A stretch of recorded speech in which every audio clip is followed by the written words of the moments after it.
world is changing incredibly fast and you definitely do not want to be left behind. So here are going to be some of the best tips that you can implement today so that you can reap the rewards for years to come. The first tip I have for you is that you definitely need to learn skills that cannot be replaced. So what does that mean? Well, everybody knows that AI is popping off these days and everyone's so afraid that AI is going to replace so many jobs. And the reality is, absolutely, AI is definitely replaced certain jobs at accounting firms, legal firms, any type of paperwork, administrative work, even marketing perhaps. So all jobs across the board in every single industry are going to be disrupted by AI. But there are certain things that AI right now, it's very difficult to replace. And these are the skills that I believe that people should be learning today. That actually comes down to two things really. The first one is soft skills, okay? So when you talk to a human being or you meet someone in person or you meet them at a networking event, you cannot get AI to talk for you. You yourself have to be your own man, your own woman, meet this person, get them to trust you in order to potentially work together in some capacity. Maybe you're hiring that person, maybe you're looking for a job, but at the end of the day, it is your personality. So if you rely on AI to do this for you, then you're just the same as everybody else. Especially nowadays when people are more addicted to social media, they don't have the social skills. Having just the fundamental soft skills of shaking someone's hand and getting them to like you and just being a cool person is actually now becoming a very rare commodity. So learn these soft skills, whether it's sales skills, presentation skills, how to speak and communicate your ideas very concisely and persuasively. These things are never going to go away. Now, the second thing I would add to soft skills is actually critical thinking. Most of the jobs that I think are going to be replaced by AI are going to be the things that are going to be repetitive, right? So for example, if someone needs to do SEO for a YouTube video, which we do all the time, right?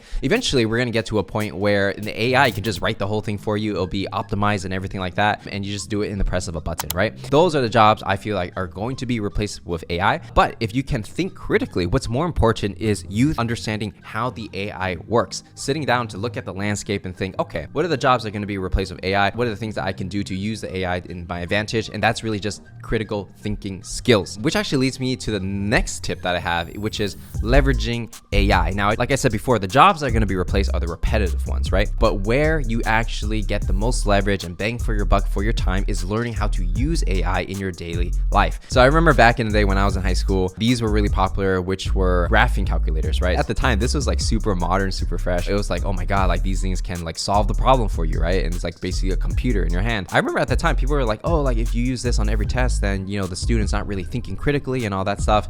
But in hindsight, when we go into the future, it's like, well, it makes sense that you have a computer do all the laborious work. As long as you know how to put in the inputs, you get the answer anyways, right? It's not like you need to solve everything with mental math and by hand. I feel like the same thing's happening with AI, where obviously learning how to write is good, but it's not going to be necessary to sit down for 4 hours to write like sales copy when you can just have the idea of generally where you want to go and kind of creative direct it so that the AI does it for you. So it's all about leveraging AI to do whatever it is that you do, whether it's sales, marketing, copywriting, any type of creative work, whether it's designing, maybe designing a thumbnail, 3D work perhaps, or maybe animation, right? AI is getting better and better, and it's just going to bleed into everything. Learning how to use AI is really the key. What's going to happen is all the boring tasks of spending hours like doing something tediously will kind of go away. And then the rainmakers, the people that provide the most impact for a company, are the ones that can think critically, who can use the different prompts in the AI to come out with amazing results that other people with the same AI cannot do because they don't know the prompts, right? So understanding how to use these prompts is going to be extremely important. And just so you get a basic understanding in case you're new with AI, a prompt is essentially just what you're telling the AI to produce. So if you're doing like ChatGPT, it could be like, write me an essay about the French Revolution, right? So that's a basic way to do it.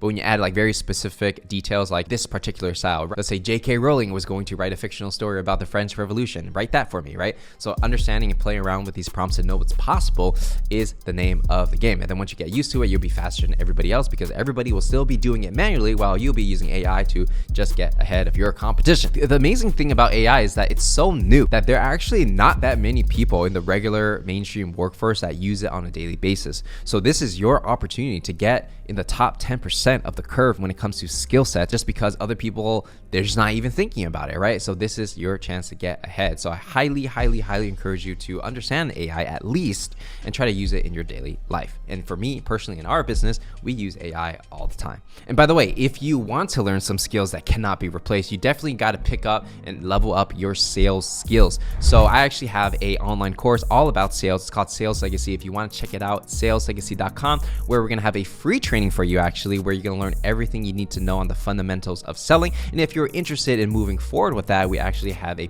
premium online course that people love when it comes to starting your sales career, breaking into tech sales, or even selling as a coach or a consultant or a freelancer. It's just fundamentally how you can actually sell a product and service in an authentic way. It's literally all the knowledge I have in sales put together in one package. So if you want to check that out, check out saleslegacy.com. Now, the next tip I have for you is to sell high leverage products. Now, this is an idea I actually got from a book called The Almanac of Naval Ravikant, and he said something interesting where there's like different levels of leverage, right? The best leverage that he kind of says is selling media and software. And the reason is because for any type of media or software, you can make it one time and sell it forever. For example, if you were to make a Netflix show, for example, right? When you put it on Netflix, somebody can watch it forever. It doesn't cost anything for that person to watch it again and again and again. So you can make it once and sell it forever, right? And whether it's a YouTube video, it could be an anime, a TV show, an online course even. And the other one is software, right? So you get a bunch of engineers, you make something, you sell it, and it doesn't really cost anything to add a new customer to your software. So these are the things you can leverage.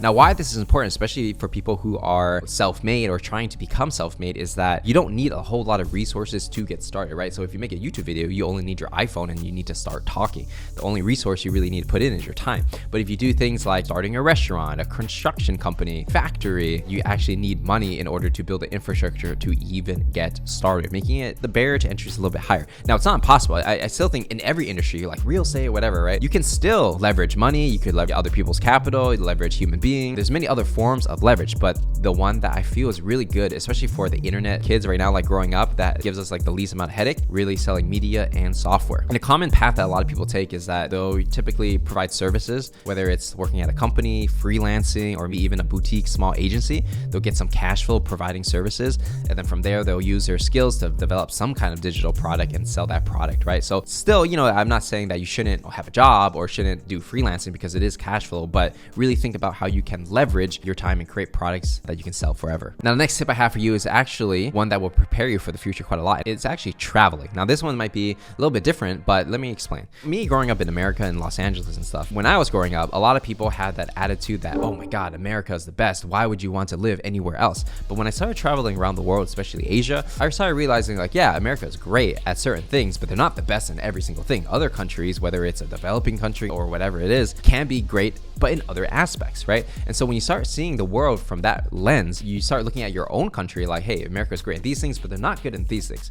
And then you start deciding like, should I live here? Should I live here? And what's the advantage of this and that? Traveling is important because it opens your mind to things that you never would have seen. And maybe in your environment or in your circle, nobody's really sharing a different perspective. And because the world is becoming more global, flights are becoming cheaper, internet allows many different type of jobs to work from anywhere around the world. So now it's like the world is definitely becoming more globalized every single day. You never know, like these random occurrences or meeting someone somewhere at a co-working space completely change your life. And I'll tell you a story about that. I actually got the idea to sell digital courses and things like that actually because I met just these two random guys at a co-working space in Bangkok in Thailand during my travels like many years ago. I was just asking them like, how is it that they're making money online? And they were actually making ebooks for Amazon, which was like really hot back then. So they would just come up with an idea, hire a writer, hire someone to do the book cover art, put it together, and then they would just sell the book. And I'm like, well, do you know anything about the topic? They're like, no, but we hire an expert or a writer who does know something about the topic, right? They're just focused on actually selling the product. And I was like, oh, really? And that's when I got the whole idea of like, oh, you can like create a digital product and sell it forever.